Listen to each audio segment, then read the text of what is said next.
ležím já.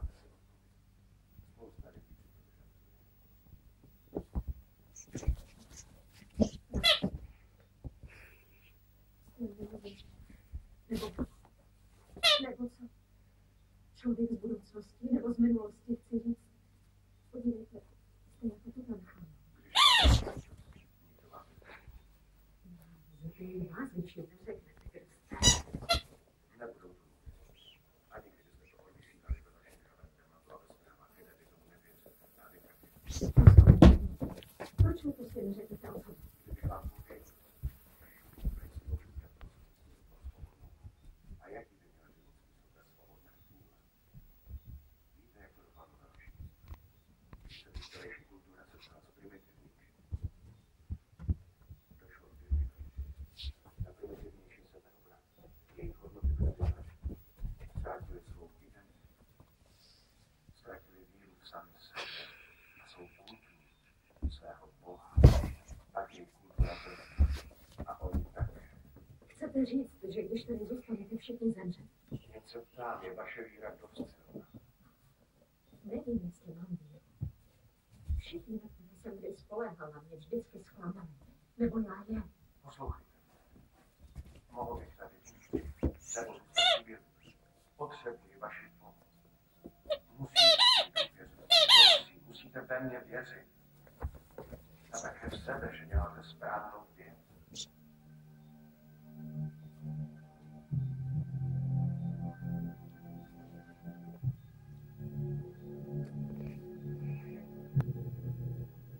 Opět je tedy subjekt uložen v kryogenickém roztoku v Humboldtově jeskyni v oblasti Paris. Za předpokladu, že se hodně nebudeme muset podělit s NSA, CIA, TVD či kteroukoliv další institucí. A co prezident? Ještě jsem se měl rozhodnout. Nemůžete to udělat. Klid, kapitáne. Nechte ho jít. Položte tu zbraň, kapitáne, to je rozkaz. Ne, pane, ne! A Ježíš upravil. Budeš milovat svého pána celým svým srdcem, celou duší a celou myslí. To je první a nejdůležitější přikázání. Mě zastřelte! Skoncujte to a zastřelte mě! Přidejte! Nemůžete ho převést! Já ho převezu!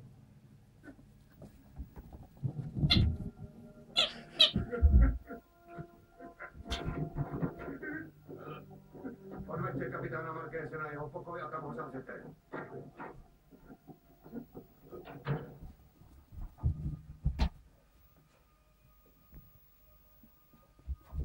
Co když je to mě nezačne? A my ho zabijeme. Už se jí nikdy neosvěcí. A nevrátí se. A lidé z jeho planety ho sem přijedou hledat.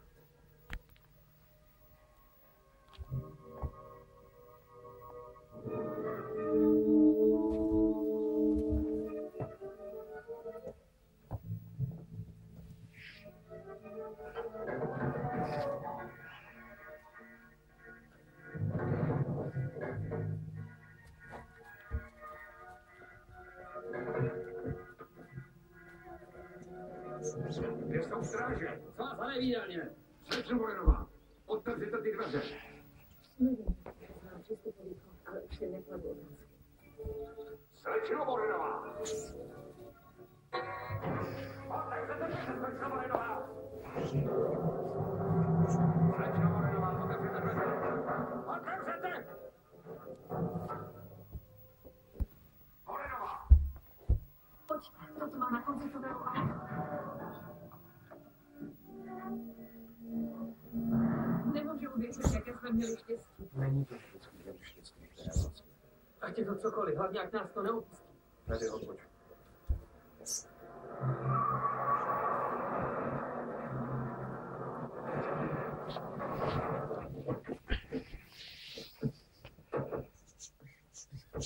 Kam chcete jít? Tam nahoru. To je hloupost. Já to říkal, že nás zabijou a už je to tady. Byl bych tak hodný a zmlkl, nikoho nezabil. Zapomeň na to. Víš co, já zůstanu tady. Tomu říkám dobrý nápad. Překročili jsme asi 1 000 000 předpisů a oni tě za to určitě tak jim řeknu pravdu, že nám vymil mozek, že nás úplně pobláznil, že jsme byli přinuceni jednat bláznivě. Řízení jeho podvědkou zubují. A víš co? To ty jsi mě přinutila vyfouknout jim šaty.